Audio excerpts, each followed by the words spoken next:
A high-ranking Muslim government employee just made a disgusting demand for all white women to be impregnated by Muslim men. He posted on Facebook a very sick and twisted concept of Sharia being displayed in Australia. Now what this putz Mohamed Elmoulhy did, was take a study that talked about a low sperm count from men in Western countries and manipulated it to be held to Sharia law. I am not one to be politically correct, or discreet, especially when it comes to this hateful ideology, but the goal of Islam is to convert infidels or kill them, and to dominate the entire world. This government official then went on to rant that the women will wear hijabs and no longer be allowed to wear bikinis. They will be forced to eat halal food, and that when you come across an infidel, convert or be given a passage back to where their ancestors came from. What I really do not get is the liberal left, and it seems to be in every country, how they can just appease people of this hateful ideology.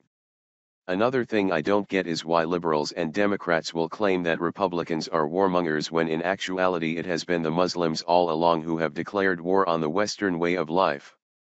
Threats like these should be handled in a non-politically correct way and hold any threat with accountability of some sort.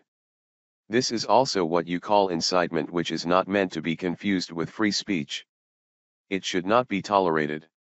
Incitement can spark with a trigger to a terrorist and may go on a rampage to try to make this happen.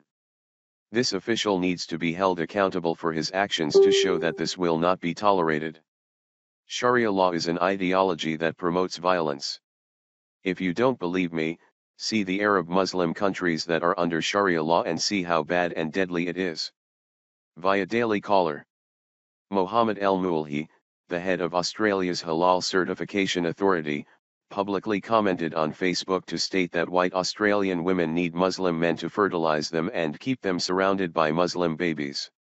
Elmoulhy's intolerant views led him to declare that the white race will be extinct in 40 years.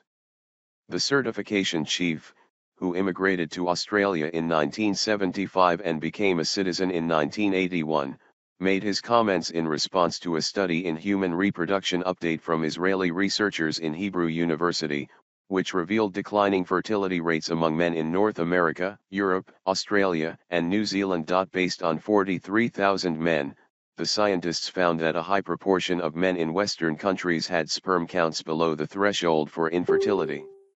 According to the Hebrew University, Australian men's sperm count has declined by 52% over the last 40 years. So your men are a dying breed.